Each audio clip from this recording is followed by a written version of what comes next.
বাঁধ ভেঙে ডুবছে ফসল। হাওড়াঞ্চলে পানির নিচে হাজার হাজার হেক্টর জমি। দুশ্চিন্তায় কৃষক। চট্টগ্রাম, খুলনা সহ বিভিন্ন স্থানে জলাবদ্ধতা। আরও ৩-৪ দিন থাকার পূর্বাভাস। একটা বৃষ্টি দিলেই ফট করি আমরা ক্ষেত সারা পানি খাই ফেলাই। আবার দুঃখের বিষয় একটা বুঝ আমি খাচ্ছি না দাম। এক কোমর পানি এখনই যাওয়ার আর কেন আমার সুযোগ নেই। ভোগান্তির ভিতরে আর কত বছর থাকবো আমরা? চলমান বৃষ্টি এটা আরো কন্টিনিউ করবে আগামী ৩ থেকে ৪ দিন। হাওরের ক্ষতিগ্রস্ত চাষিদের ৩ মাস সহযোগিতা দেওয়ার ঘোষণা প্রধানমন্ত্রীর। জলাবদ্ধতার জন্য চট্টগ্রামবাসীর কাছে দুঃখ প্রকাশ। প্রবল বর্ষণে যেই কৃষকরা ক্ষতিগ্রস্ত হয়েছে ৩ মাস আমরা তাদেরকে চেষ্টা করব সরকারের পক্ষ থেকে সহযোগিতা দেওয়ার জন্য। অনেক বড় একটা ওয়াটার লগ হয়ে গিয়েছে। কষ্টের জন্য আমি আমার অবস্থান থেকে চট্টগ্রাম শহরে বসবাসকারী সকল নাগরিকের কাছে আন্তরিকভাবে দুঃখ প্রকাশ করছি। জ্বালানির পর এবার বাড়ল ভোজ্য তেলের দাম। বোতলজাত সয়াবিন ৪ টাকা বাড়িয়ে ১৯৯ নির্ধারণ। খোলা তেল ১৭৯। বিশ্ববাজারে কমলে দেশেও কমানোর আশ্বাস। সংবিধান সংশোধনে সর্বদলীয় বিশেষ কমিটির প্রস্তাব আইনমন্ত্রীর। ১২ জনের তালিকা প্রস্তুত। বিরোধী দল থেকে ৫ জনের নাম আহ্বান। আলোচনা করে সিদ্ধান্ত জানাবে জামাত। ভারী বৃষ্টি ও পাহাড়ি ঢলে বাঁধ ভেঙে ডুবছে কৃষকের কষ্টের ফসল। সুনামগঞ্জে হাওড়াঞ্চলে পানির নিচে হাজার হাজার হেক্টর জমি। মৌলভীবাজার ও নেত্রকোনায় তলিয়েছে নিম্নাঞ্চলও। এখনো সব ধান কাটা শেষ না হওয়ায় দুশ্চিন্তায় কৃষক। থেমে থেমে দিনভর বৃষ্টিতে বন্দরনগরী চট্টগ্রামেও দেখা দেয় জলজট। এতে চরম দুর্ভোগে পড়েন বাসিন্দারা। এদিকে বজ্রপাতে ৩ জেলায় প্রাণ গেছে ৪ জনের।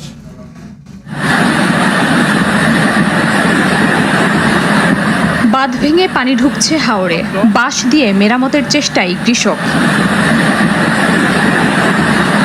অতিবৃষ্টি ও উজান থেকে নেমে আসা পাহাড়ি ঢলে সুনামগঞ্জের মধ্যনগরের জিনারিয়া আবিদনগরে বাঁধ ভেঙে নিম্নাঞ্চল প্লাবিত।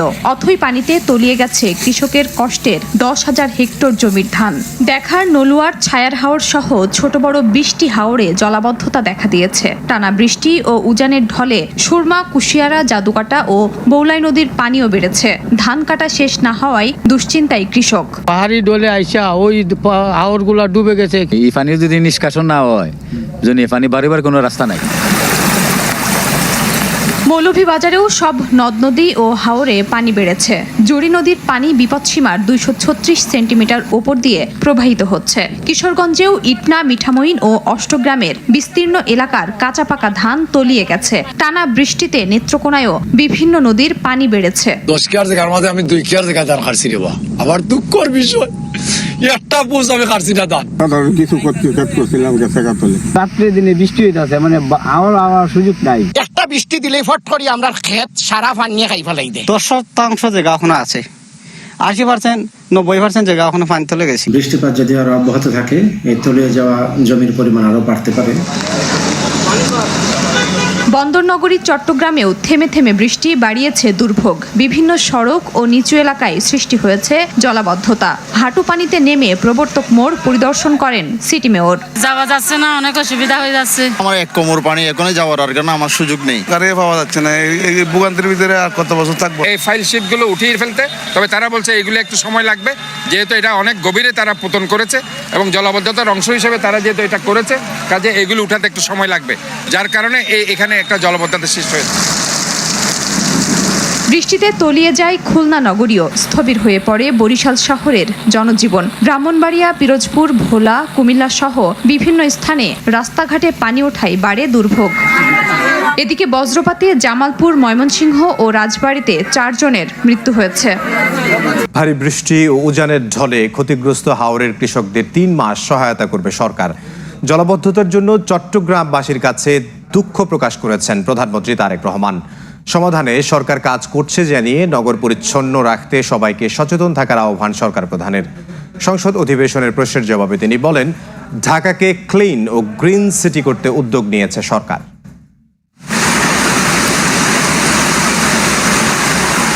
বৃষ্টি হলে অচল হয়ে পড়ে বন্দরনগরী চট্টগ্রাম। ডুবে যায় দোকানপাট, বাসাবাড়ি, সড়ক। চরম ভোগান্তিতে পড়েন সাধারণ মানুষ। ধন্যবাদ মাননীয় স্পিকার। বুধবার সংসদ অধিবেশনে চট্টগ্রামে জলাবদ্ধতায় জনগণের ভোগান্তির জন্য দুঃখ প্রকাশ করেন প্রধানমন্ত্রী তারেক রহমান। বলেন, সমস্যা সমাধানে কাজ করছে সরকার, প্রয়োজন জনসচেতনতারও। অনেক বড় একটা ওয়াটার লগ হয়ে গিয়েছে, স্বাভাবিকভাবে একটু সময় লাগবে। এই কষ্টের জন্য আমি আমার অবস্থান থেকে চট্টগ্রাম শহরে বসবাসকারী সকল নাগরিকের কাছে আন্তরিকভাবে দুঃখ প্রকাশ করছি। আমরা চেষ্টা করছি যত দ্রুত সম্ভব এই সমস্যাটা থেকে মানুষকে বের করে নিয়ে আসা যায়। মাননীয় স্পিকার, ভারী বর্ষণ ও উজানের ঢলে সুনামগঞ্জ সহ সব হাওরের ক্ষতিগ্রস্ত কৃষকদের আগামী 3 মাস সরকার সহযোগিতা করবে বলেও জানান প্রধানমন্ত্রী। 3টি জেলার সহ ময়মনসিংহের কিছু অঞ্চল এই সমস্যার সম্মুখীন হয়েছে প্রবল বর্ষণে। এই এলাকাগুলোতে যেই কৃষকরা ক্ষতিগ্রস্ত হয়েছে, যাদের ফসল নষ্ট হয়েছে, তাদেরকে লোকেট করে আগামী 3 মাস আমরা তাদেরকে চেষ্টা করব সরকারের পক্ষ থেকে সহযোগিতা দেওয়ার জন্য। এক প্রশ্নের জবাবে ঢাকাকে ক্লিন ও গ্রিন করতে সরকারের পদক্ষেপ তুলে ধরেন প্রধানমন্ত্রী। ঢাকা দক্ষিণ সিটি কর্পোরেশন কর্তৃক কোরিয়া ভিত্তিক বেসরকারি প্রতিষ্ঠানের বিনিয়োগে মাতাইল ল্যান্ডফিলকে সমন্বিত সার্কুলার ইকোনমি ভিত্তিক বর্জ্য ব্যবস্থাপনা এবং জ্বালানি উৎপাদন কেন্দ্রে রূপান্তর করার মাধ্যমে সকল বর্জ্যকে জিরো বর্জ্যতে রূপান্তর করার পরিকল্পনা গ্রহণ করা হয়েছে। আরেক প্রশ্নের জবাবে সরকার প্রধান জানান, বাজেটের উপর চাপ ফেলবে না ফ্যামিলি কার্ড। সুবিধাভোগীরা দেশীয় পণ্য ব্যবহার করায় কমবে মূল্যস্ফীতি, শক্তিশালী হবে গ্রামীণ অর্থনীতি। এ সময় নারীর ক্ষমতায়নে সরকারের নানা উদ্যোগ তুলে ধরেন প্রধানমন্ত্রী। নারী ও শিশুরাই হবে টেকসই উন্নয়নের। হাসান ওয়ালি, সময় সংবাদ, ঢাকা। সংবিধান সংশোধনে 17 সদস্যের সর্বদলীয় বিশেষ কমিটির প্রস্তাব করেছে সরকারি দল। এর মধ্যে 12 সদস্য সরকারি দলের থাকবে, বাকি 5 জন বিরোধী দল থেকে দেয়ার প্রস্তাব করা হয়েছে। ক্ষমতাসীনদের পক্ষ থেকে 12 সদস্যের একটি তালিকা প্রস্তুত আছে বলে জানানো হয়েছে। আইনমন্ত্রী জানান, তাদের মধ্যে বিএনপি, গণসংহতি, বাংলাদেশ জাতীয় পার্টি এবং স্বতন্ত্র সদস্যদের রাখা হয়েছে। আগামীকালের মধ্যেই বিরোধী দলের নাম প্রস্তাব করতে বলা হয়েছে। তবে বিরোধী দলের নেতা বলেছেন, এ বিষয়ে তাদের ধারণাগত পার্থক্য আছে, তাই এখনই মতামত না দিয়ে নিজেদের মধ্যে আলোচনার পর জানানো হবে। গুটি কয়েক খুনি আর একদিকে ছিলাম আমরা সবাই, ওনারা এবং আমরা। গণভোটে 4টি প্রশ্ন ছিল, তার 3.5টি প্রশ্নের ব্যাপারে বিএনপির কোনো আপত্তি কখনো ছিল না। বাকি অর্ধেক যে প্রশ্নটা, সে আধা প্রশ্নটা হলো আধা প্রেম আধা প্রতারণা। আমরা সংবিধান সংশোধনের পথে এগিয়ে যাব জুলাই সনদের আলোকে। সুতরাং আমাদের যদি এর জন্য অপেক্ষা করতে হয়, আমাদের পরবর্তী সেশন পর্যন্ত অপেক্ষা করতে কোনো অসুবিধা হবে না। আলোচনা করে জানাবো, এটা আজকেই হয়ে যাবে বোধহয়, এটা হবে না আর কি। এই সেশনটা আমরা এটা মত দিতে পারবো না, কারণ আমরা চেয়েছি রিফর্ম, আর এখানে হচ্ছে আপনার অ্যামেন্ডমেন্ট। সন্ধ্যার সময় আরো থাকছে আধিপত্য বিস্তার নিয়ে সন্ত্রাসী চিটন হত্যা, গরুর হাটের ইজারা নিয়ে দ্বন্দ্বের